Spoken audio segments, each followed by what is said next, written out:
What happens when one of Hollywood's most quietly respected actors, a man known not for scandal but for soul, steps into the lion's den of primetime television and refuses to play their game? You won't believe what unfolded when years of quiet principle collided head-on with a show built on provocation and performance. What started as a gentle promotional appearance became something else entirely. A live, unraveling confrontation that would go down as one of the most unforgettable moments in TV history. This wasn't just another interview. This was Jonathan Roumie versus Stephen Colbert, and it didn't take long before the air itself began to shift. The moment Roumie walked onto the set, soft-spoken, calm, his signature grace trailing behind him like a robe, the tone of the room changed. He was there to discuss his new memoir, a reflection on faith, craft, and perseverance in an industry obsessed with noise. But within minutes, it became clear. This wasn't going to be a conversation. This was going to be something else entirely. Colbert smiled as he welcomed him, all charm and polish. But Jonathan, ever perceptive, felt the undercurrent. He'd been in too many rooms, too many interviews to miss when something was off. There was something performative in the air, something loaded. "So, Jonathan," Colbert began, leaning back with that trademark smirk, "you've been in this business, what, 2 decades now? You've seen a lot of shifts in culture, faith, politics, entertainment. How do you manage to stay relevant?" The word relevant wasn't a question. It was a provocation. Jonathan didn't flinch. He smiled gently, his eyes steady. "Well, Stephen," he said, voice low, composed, "I've never worried much about staying relevant. Relevance is a moving target, but truth, that endures. And I've always tried to stay anchored in that." Colbert's grin tightened ever so slightly. Behind the desk, a subtle glance was exchanged with a producer. Jonathan noticed it and noted it. "Interesting you say that," Colbert continued, his tone sharpening, "because some of your recent posts online, they've raised a few eyebrows. You've been, let's say, unfiltered about certain political figures. Some say it's uncharacteristic of someone who plays, well, Jesus." Jonathan's posture didn't shift, but his presence thickened. Those who knew him recognized the moment, the stillness before the reply. His voice, still gentle, dropped a degree colder. "I've always believed that if you're given a platform, you're meant to use it. If the truth makes people uncomfortable, perhaps it's not the truth that's the problem, but the comfort." The studio quieted. You could hear the subtle shuffle of camera operators adjusting focus. Stephen leaned forward, pressing. "But don't you think actors, especially actors with such, spiritual followings, should stay away from politics? Leave that to the politicians?" Jonathan's gaze met his, calm, unshaken. "I find it curious," he said softly, "when those who speak daily about politics, satirize it, editorialize it, turn to someone who's lived quietly and say, 'Be silent.' Is that real tolerance or just control?" Stephen tried to cut in with a half joke, but the crowd didn't laugh. The rhythm had shifted. The control had shifted. Jonathan's tone remained serene, but his words began to land like slow, deliberate strikes. "I was invited here to speak about my story. If that story touches nerves, maybe the nerves needed touching." Another glance from Colbert toward the off-camera team. He chuckled, forced. "Well, hey, we're just having a conversation here, right?" Jonathan's reply was immediate, even-keeled, but it pierced. "Are we?" he asked. "Because it's beginning to feel less like a conversation and more like a trial." Colbert's smile faltered. The crowd murmured. Jonathan sat still, calm, present, unshaken. But everyone in the room could feel it. The ambush had been noticed, and the man they tried to corner wasn't going to play their game. "There have been some rumors about your personal life lately," Colbert said, letting the words hang a little too long, a glint of something smug behind his glasses. "You want to address those?" Silence. The only sound in the studio was the distant hum of lighting rigs overhead. The audience, the crew, everyone sensed it. A line had just been crossed. Jonathan Roumie didn't speak immediately. His gaze, once soft and serene, narrowed. Not with anger, but with a piercing kind of sorrow. Disappointment, almost. He hadn't come for this. He'd come to speak about faith, about purpose, about light in the darkness. And now that light was being dragged, calculatedly, publicly, into the mire. He leaned forward, slow, composed, every movement deliberate. "Excuse me?" The words were quiet, too quiet, the kind of quiet that warns of thunder coming. Colbert shifted slightly, mistaking Jonathan's calm for passivity. "We're just saying," Hunt added with a smirk that barely hid the malice beneath, For someone who talks so much about authenticity, there have been a lot of questions about your private life, about your business ties. Isn't that worth clearing up? The words seeped into the room like smoke. Toxic, measured. Jonathan didn't blink, but something in his expression shifted. A shadow. The weight of years navigating thinly veiled attacks dressed up as conversation. Years of coded dismissals. Half smiles that hid condescension. And now here it was again. This time live, under studio lights. He took a breath, not to steady himself, but to give Grace one final chance. "You want to talk about authenticity?" he said, voice still low but firm enough to cut marble. The studio stilled. "Let's talk about a show that claims to celebrate honesty, but pivots to gossip the moment truth gets uncomfortable. That claims to elevate discussion, but really just edits it for applause." Colbert blinked. This wasn't the gentle religious actor they expected.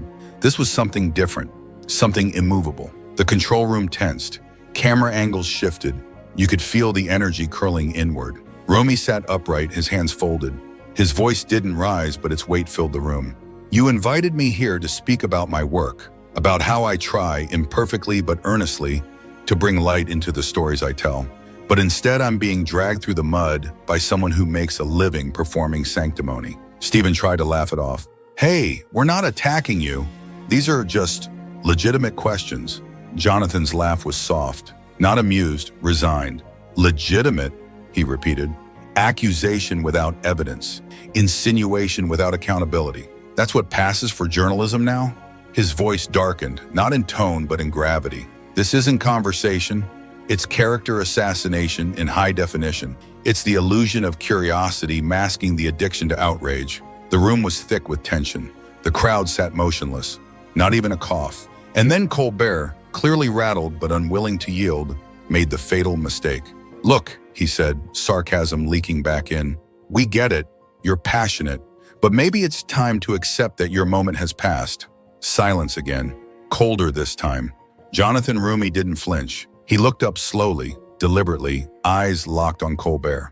"My moment has passed?" he echoed, voice so calm it was terrifying. "While you were still learning how to land a punchline without looking at the cue cards, I was walking onto sets with nothing but prayer and purpose. Places where no one looked like me, no one believed in what I stood for, and I spoke truth anyway." The studio tensed, the wall had cracked, the tide had turned. Roumie's voice never cracked, but it surged now, deliberate and steady like a river carving through rock. "I didn't build a career on trending clips. I built it on something harder. Respect. Something you don't earn with snide comments and YouTube thumbnails." Colbert's face stiffened. "We're professionals here," he said quickly, trying to claw back control. "There's no need to make this personal." Jonathan turned his gaze on him again, unblinking. "You call this professional?" he said, eyes never leaving Stephen's. "Sitting behind a desk, dressed up in comedy and credentials? Throwing stones under the guise of wit?" He gestured lightly around the room. "You wouldn't recognize professionalism if it walked in here with a Bible in one hand and a mirror in the other."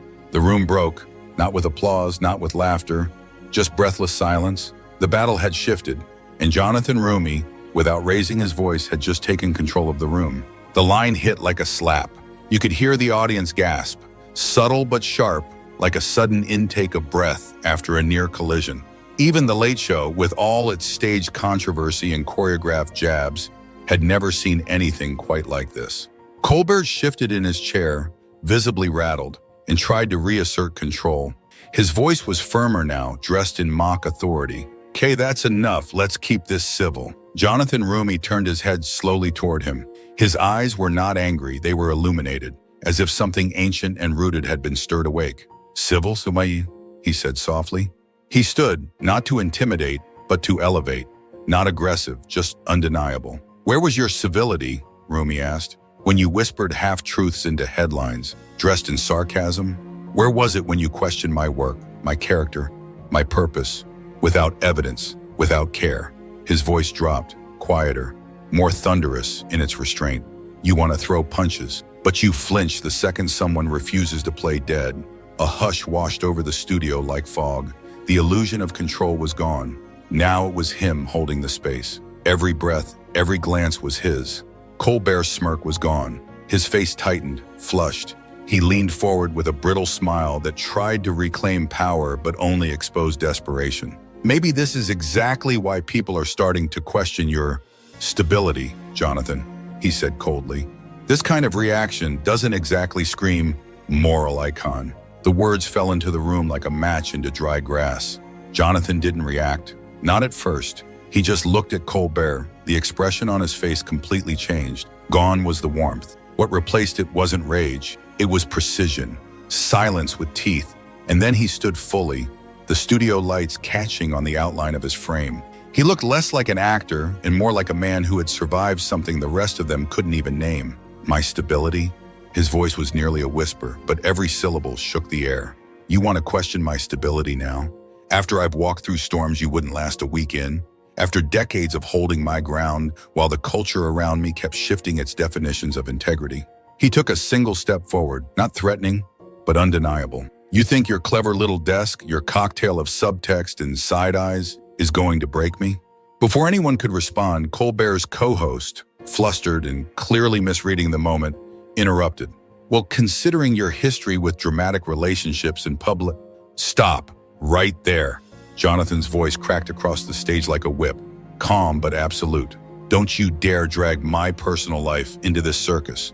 Don't you dare reduce what I've built, what I've fought to protect, to cheap gossip because your writers are starving for clicks. The mask was gone, the gloves were off. This wasn't a celebrity promotion anymore. It was a confrontation with the machine. And Roumie had drawn his line. You want to know what's unreasonable? He continued, voice rising, not with volume but with conviction. What's unreasonable is a platform that claims to uplift voices but devours them the second they stop dancing to its tune. What's unreasonable is calling this journalism when it's little more than gossip wrapped in LED lighting. Colbert, now visibly nervous, tried to salvage the moment. Look, Jonathan, we get that you're upset, but there's no need to make this personal. Jonathan didn't miss a beat. Personal? You've been taking shots at my values, my work, my life, for 10 minutes straight, and now you want to play the victim? His voice was no longer soft. It was steel forged in grace. The hypocrisy is almost theological. One of the crew members behind the camera dropped a clipboard. No one moved. Panic had started to set in behind Colbert's eyes. The control was gone, the smug armor stripped away. Trying desperately to reroute the wreckage, he leaned forward again. All right, look, we're sorry if you feel we were unfair. Jonathan's head turned sharply. If I feel you were unfair, he repeated, stunned. You ambushed me on national television with rumors, innuendo, and backdoor character attacks, and now you're gaslighting me into thinking it's all in my head. His voice didn't rise. It didn't need to. Spare me the performance. Colbert's co-host tried again to de-escalate. Jonathan, I'm going to have to ask you to lower your voice. He turned to her, no longer furious, but something deeper, something holy. You're going to ask me to lower my voice. A dry laugh escaped his lips. Not cruel, just stunned. You raise your voice with sarcasm, with mockery, with gossip. You swarm like vultures pretending to be truth-tellers. And now you ask me to be calm? He shook his head. The audacity is almost impressive. One of the other staffers, visibly shaken, eyes red with stress, offered a trembling line. We never meant for this to go so far.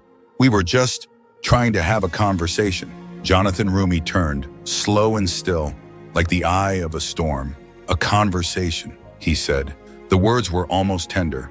Then maybe next time, start with listening. Jonathan cut her off, his voice no longer soft, but resonant, crashing like a wave hitting stone. Conversation? He turned his head, his eyes slowly scanning the panel, landing on each face with the stillness of judgment. This wasn't a conversation. This was a setup, a neatly rehearsed ambush, carefully timed to corner me, not to learn, but to humiliate. He shook his head slowly, each word tightening with conviction. You thought I'd just sit here and endure it quietly, like some forgotten actor desperate for a viral soundbite.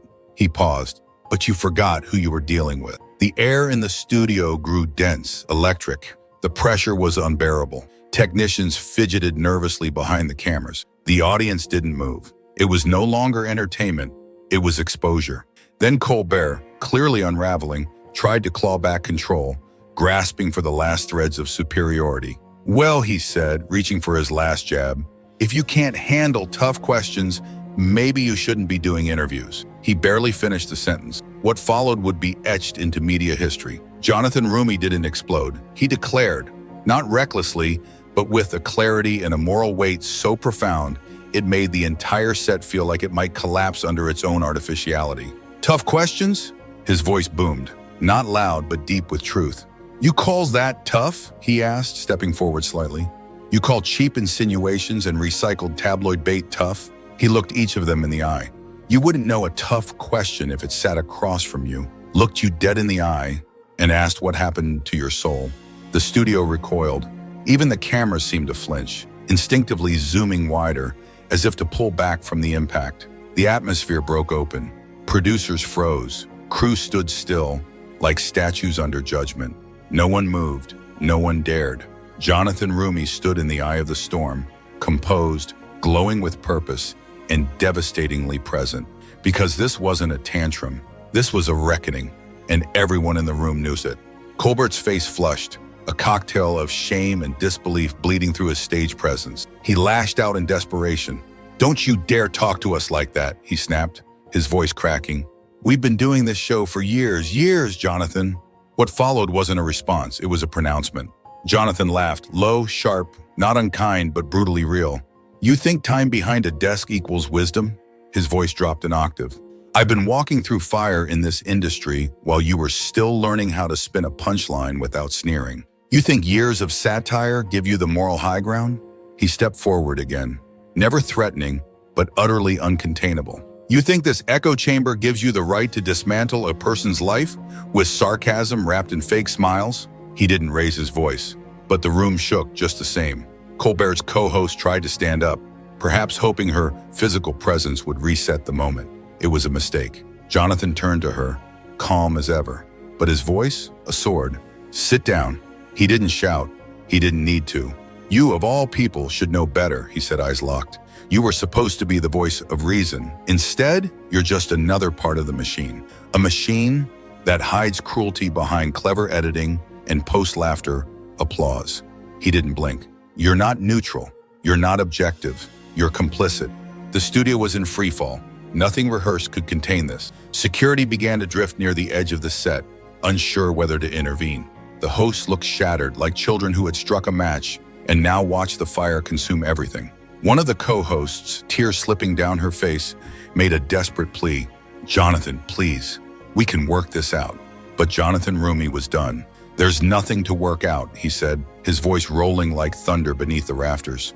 "You showed me exactly who you were the moment I stepped onto this stage. You're not journalists. You are not commentators. You're spectacle artists, feeding on pain for profit." One of the panelists sat frozen, her face pale and glassy, as if trying to vanish into her seat. Another, who had delivered the final disastrous line moments before, now looked physically diminished, as if the moral weight in the room had pressed her into herself.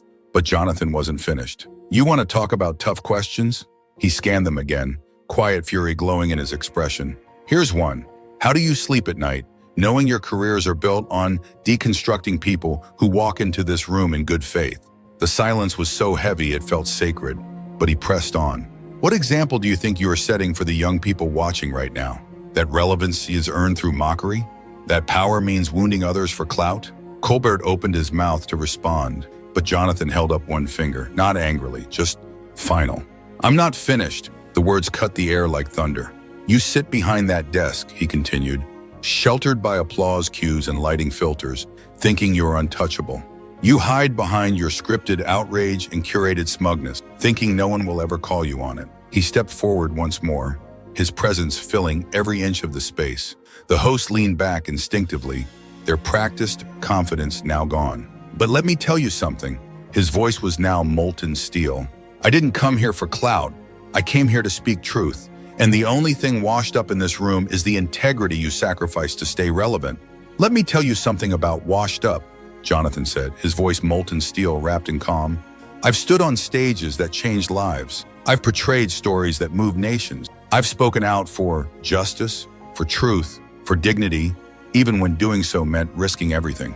He paused, scanning them. "And what have you done, besides building a brand off tearing apart people braver than you?"